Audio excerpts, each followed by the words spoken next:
A very good morning to all students. Today we will be continuing the remaining part of the chapter Living World.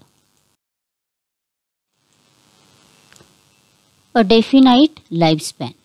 Lifespan is defined as the maximum number of years that a human can live.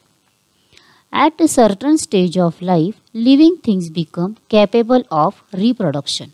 After the reproduction stage, their organs become weak and still later their life comes to an end. In other words, living things die.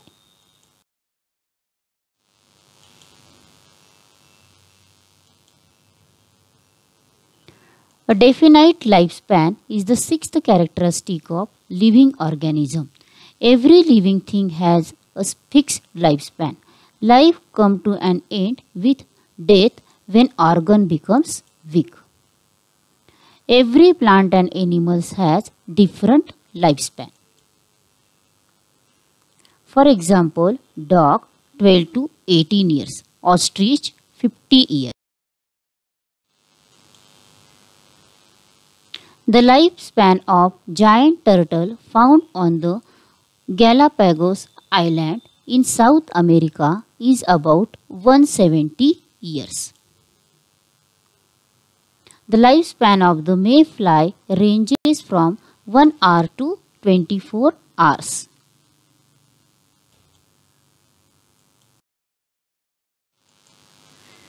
Next characteristic is cellular structure. Students, have you seen honeycomb? There are small compartments in the honeycomb.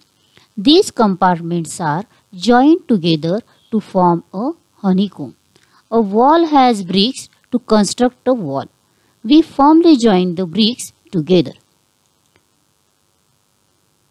Cellular structure is the seventh characteristic of living organisms. All the living organisms are made up of small units called as cells. So in case of living organism, there are small units and that is called as a cell. All the characteristics of living things are seen in every cell of a living thing, whether it is unicellular and multicellular. Unicellular, uni means only one. So the living organism made up of only one cell, that is called as unicellular. Multi means many. So in living organism, many cells are there, that is called as multicellular. Let us see both these concepts in detail.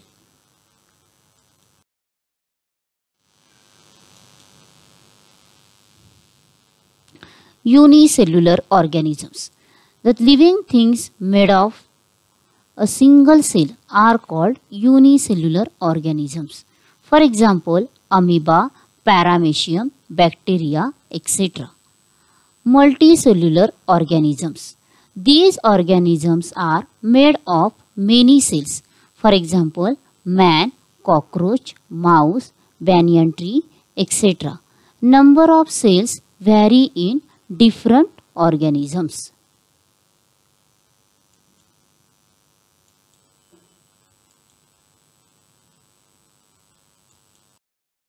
Institutes at work. The institutes that work for the survey and conservation of the various plants and animals in different parts of India are the Botanical Survey of India 1890 and the Zoological Survey of India 1916 respectively.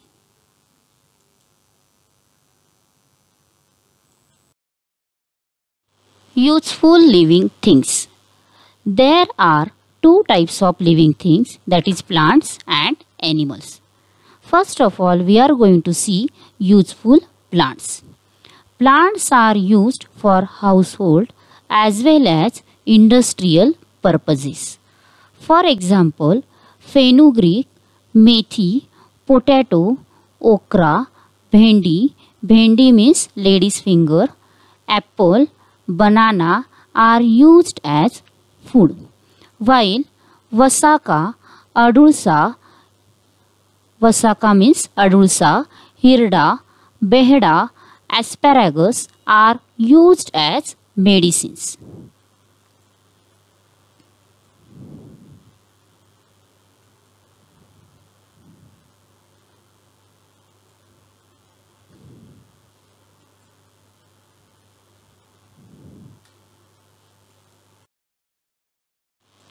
Useful animals. Animals are also useful to us. Dogs, cats, cows, buffaloes are kept for domestic uses.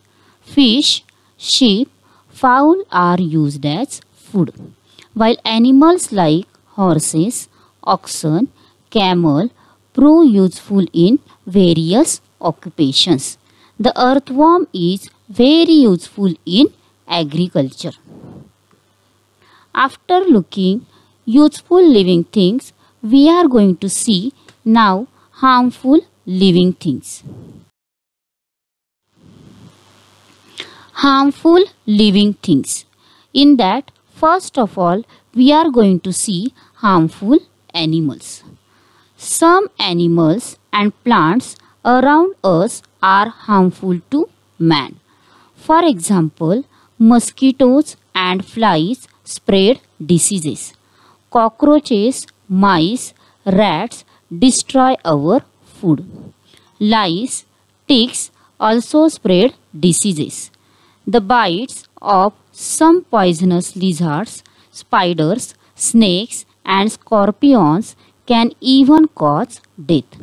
If wild elephants enter human settlement, they cause a lot of destruction.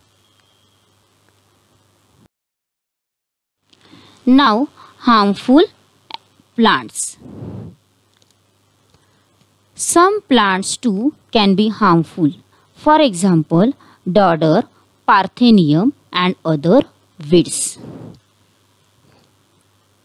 Pods of nettle, colocasia leaves cause itching. Plants like oleander, lantana have strong odors. The datura plant is poisonous. Uncontrolled growth of fungi and algae in water pollutes drinking water and may cause diseases.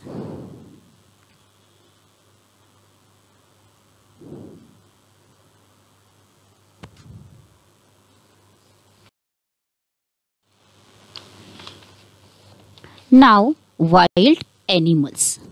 Wild animals that hunt other animals for food are called predators. For example, tigers, lions, wolves, leopards, etc. Sometimes, due to deforestation, such animals enter human settlements in search of food and may kill domestic animals or people. National Geographic and Discovery are the television channels that give detailed information about the animals and plants. Plants and animals are our natural resources.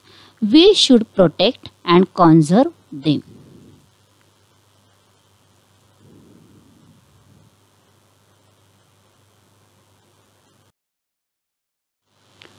Now, always remember, many plants and animals in nature satisfy our needs.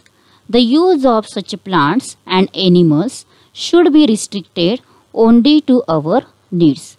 We should not pluck leaves, flowers and fruit unnecessarily. Animals should not be hunted. They should not be teased just for fun. It is the responsibility and duty of all of us to protect plants and animals. Now, today from this lesson, what we have learned.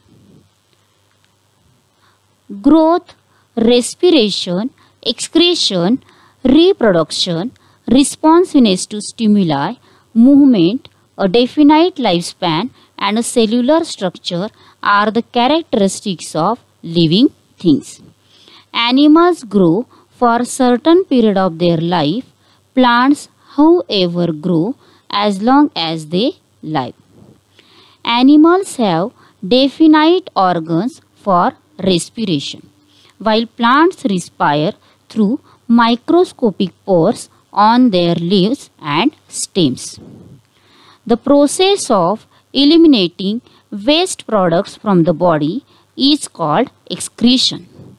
All living things have the ability to reproduce.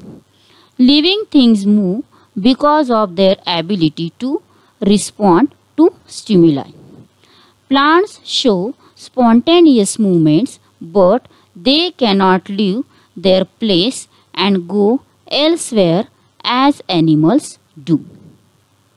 Living things have a definite lifespan at the end of which they die.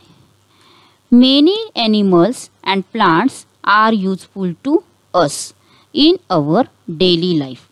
Some animals and plants can be harmful to us. The smallest unit of a living thing is the cell. Thank you.